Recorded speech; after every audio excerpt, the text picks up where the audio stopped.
Баршаңызға қайырлы күн достар. Бүгін мен сіздермен бірге етпен жуа қосылып жасалатын осылай қатпарлы нандардың рецептісімен бөлісетін боламын.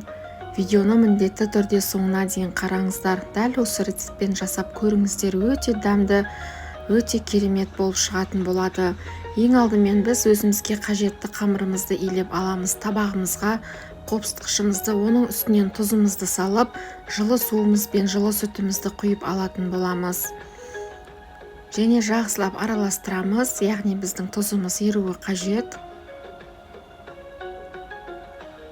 Үстінен ұнымызды салып, қамырымызды илеп алатын боламыз. Төменде описанияда барлығының мөлшерлері жазылған, сол жерден қарасаңыздар болады. Қамырымыз осылай иленді. Пластилин сияқты жұп-жұмсақ, өте керемет болып шықты. Енді қамырымызды 20 минутқа қойып қоятын боламыз. Оған дейін біз салмасын дайындаймыз. Мен салмасына ет пен пиязды пайдаландым. Яғни ең алдымен етімізді осылай майдалап, көбік етіп турап шығатын боламыз.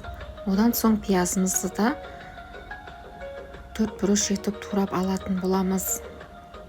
Еттің орнына кез келген көкөніс, яғни көк шөптер, шпинат болсын, басқа да асқабақ болсын пайдалансаңыздар болады. Енді өздеріңіздің қалауларыңыз бойынша тұз, қара бұрыш және зіре салып алыңыздар.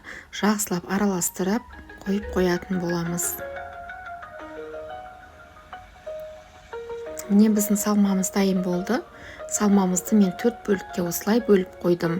Қамырымызды алып, бірдей 4 бөлікке бөліп алатын боламыз.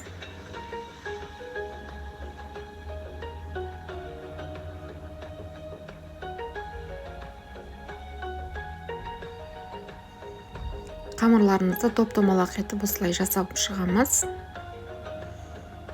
Барлығын жасап болған соң, мен біреуін алып жаятын боламын. Қалған қамырларымыздың бетіні сүлгімен жауып қойыңыздар.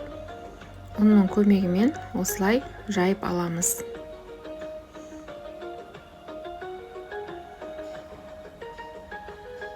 Не осылай жайып алдым. Мантының қамырынан сәл ғана жуандау. Енді үстінен ерітілген сары майымды салып, осылай жағып алатын боламын.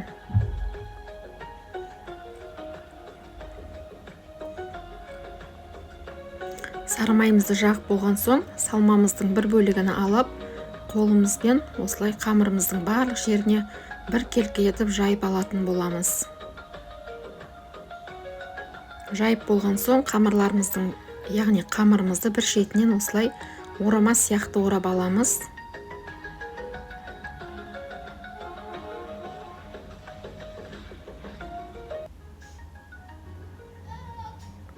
Орап алған қамырымызды тағы да осылай домалақтау етіп орап шығамыз. Достар, барлық қамырларымызды дәл осылай жасап шығыңыздар. Қалған қамырларымызды жаямыз. Міне енді оқтаумен сәл ғана үстінен басып қоямыз. Қатты басып жібермеңіздер. Пияз мен еті шығып қалуы мүмкін. Пергамент төселген листке қойып, жұмыртқаның сарысымен бетіне жағып алатын боламын. Жұмыртқаның сарысы аздау болып жатса, 1-2 қасық сүт қосып жіберсеңіздер болады. Достар, 180 градуста 40 минуттай пісіріп алдым. Қараңыздар, қандай керемет болып шықты. Дәмі ауызда қалатын ең дәмді нандарымыздың бірі. Менің видеом сіздерге ұнаған болса, каналыма тіркеліп, осы видеоға лайк басып, төменге комментарийға өз пікірлеріңізді қалдырып кетіңіздер. Сіздермен болған Айнұр, сіздерге ас болсын.